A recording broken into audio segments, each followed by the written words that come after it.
welcome to Diecast Restos. I'm Jason and this is a Corgi Junior's VW Polo that was donated to me by longtime channel member Tony. It's in poor shape, having had most of its lime green paintwork scratched off, particularly on the roof, which looks to have been gouged. The amber tinted transparency is peppered with a combination of scratches and dirt. I'm looking to do something a little bit different with the windows on this model though. In addition to those issues, the tow hook is also missing, so I'll be lopping off the stub remains. The Corgi model replicates the first generation Polo, which spanned 1975 to 1981. To match its factory steel wheels, I've picked up a set of Creative 164 Golf steels, which are practically identical.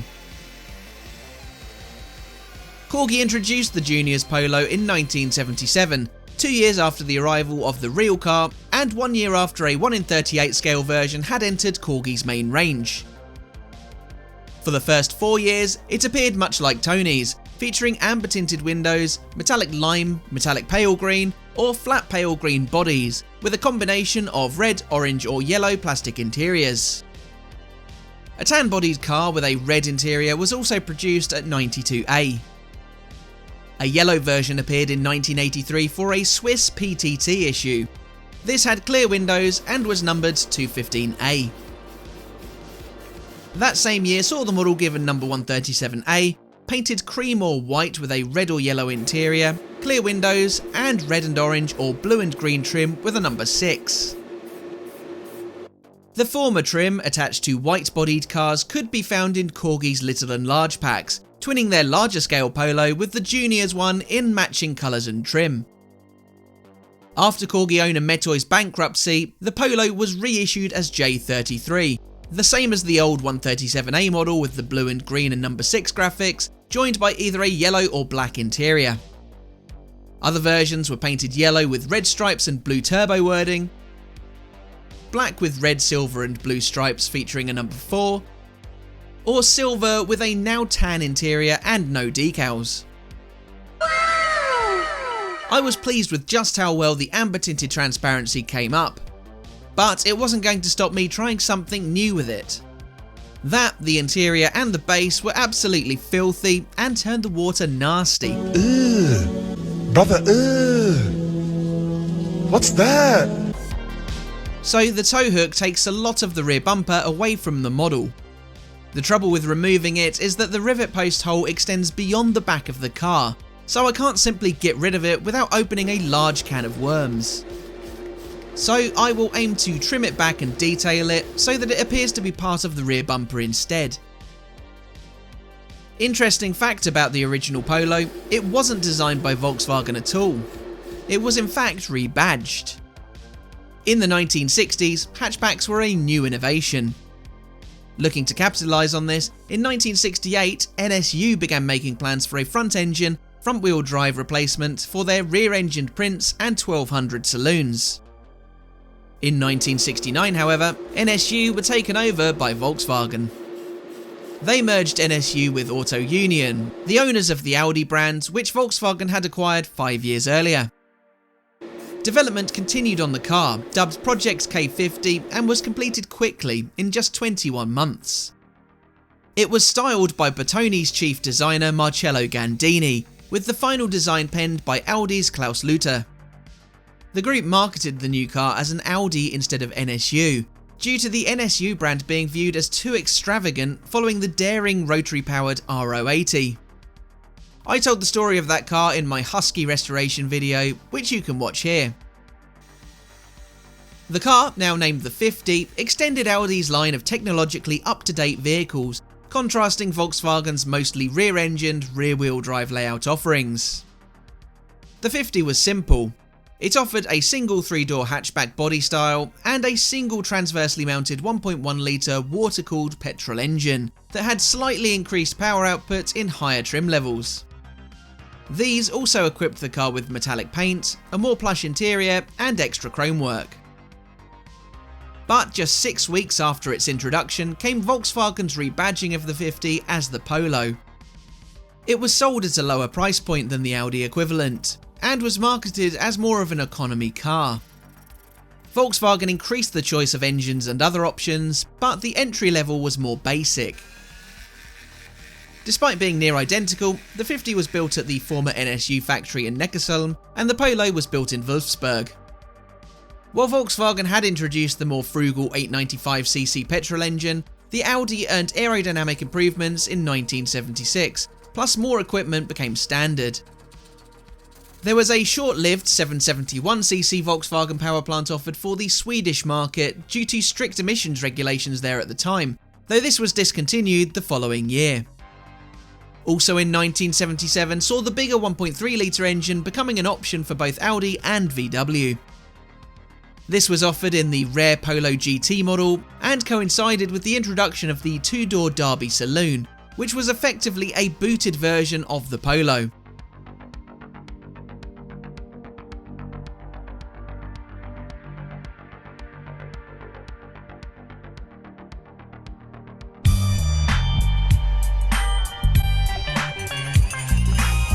Yeah, I was quite pleased with how well my first attempt at using headlight tint went. This is the lightest shade that I could find, so I think there will be reduced visibility that cuts through the tint of the transparency. It'll also look different on each model depending on the interior colour, but it's a great starting point. Thank you to the viewer who suggested this a few videos ago. It's a great solution. Anyway, back to the Polo story, and by 1978, the Polo and the 50 had been sold alongside one another for a few years. However, the cheaper Volkswagen had been outselling the Audi. In order to focus on larger, more expensive cars, the 50 was discontinued in 1978 after selling over 180,000 units. A planned facelift, which would have brought its design closer to Audi's 80 and 100, would never come to fruition. Audi would not produce another super mini category car until the A2 in 1999, though the A1 from 2010 is perhaps more of a direct spiritual successor. The Polo continued on in production and remains a current Volkswagen model, with production volumes exceeding 20 million. Jumping back to the Mark I now, which soldiered on alone without its Audi brethren with a 1979 facelift. These now had plastic bumpers, a new front grille and a revised dashboard, while the Derby received rectangular headlamps instead of its previously round ones, aligning it with the larger Golf-based Jetta. It would be replaced by the Mark II in 1981 after more than 500,000 Polos had been sold. There was a big shift when these were launched, as a new body style was introduced. The original three-door hatchback was now marketed as the Polo Coupe, despite it not having a coupe body style. I owned a facelift Mark II, which you can see pictured here. It was a tidy little car, but for its age, 1992, it was lacking. No power steering and a bit of a laboured 1.3 litre engine with a 4-speed transmission. These coupes didn't look too dissimilar to the facelifted Mark Is, but what did look different was the quote regular Polo. These had a steep, almost vertical tail and were nicknamed as much in Germany, Steilheck, meaning steep tail. Here in the UK, they're commonly known as breadvans. Both this and the coupe were three-door hatchbacks, but it was an interesting move by Volkswagen nonetheless. The Derby would continue as the saloon variant, though it would later be renamed as the Polo sedan. By 1983, Volkswagen had produced the millionth Polo, and by 1986, 2 million had been built.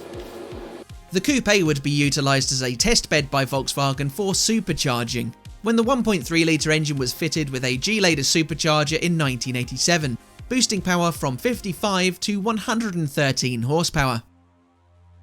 A year later, Volkswagen would fit this supercharger to the 1.8 litre G60 engine B3 Passat, Mark II Golf, and the new Corrado.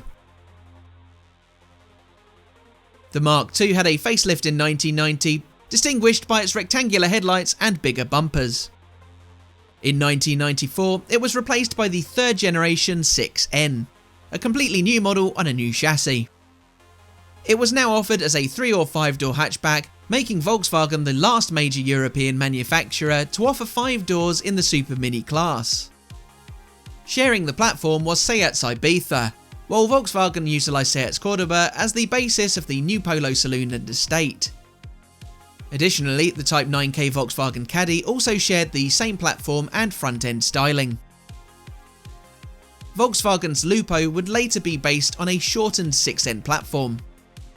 A Mark IV Polo followed in 2001, which used distinctive quad lamps similar to the Lupo, before the Mark V, heavily influenced in its styling by the concurrent Golf, arrived in 2009. It was declared European Car of the Year for the first time in 2010, and also achieved the title of World Car of the Year at that year's New York International Auto Show. The 6th and current generation Mark VI Polo went on sale in 2017. Encapsulating the shift in modern car buyers' demands, the Mark VI was the first Polo to not receive a 3-door body style. Anyway, we are now entering the final phase of this Mark I Polo build. There's just a few little details left to complete on the body.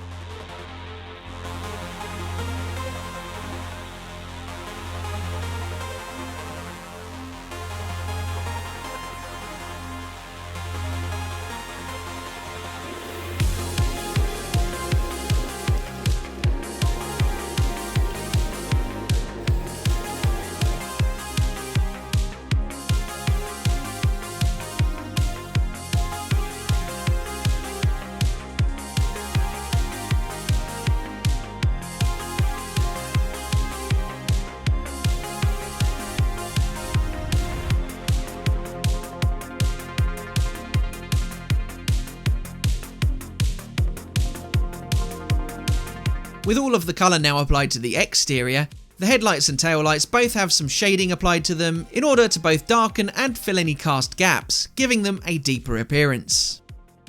The clusters and circular front lamps are then finished off with the glossy ammo wet effects.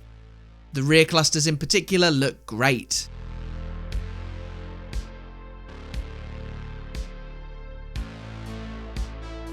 I almost forgot the door cards, so a bit of light brown to match the coppery interior is called for. Then I can add on my Volkswagen Museum spec show plates.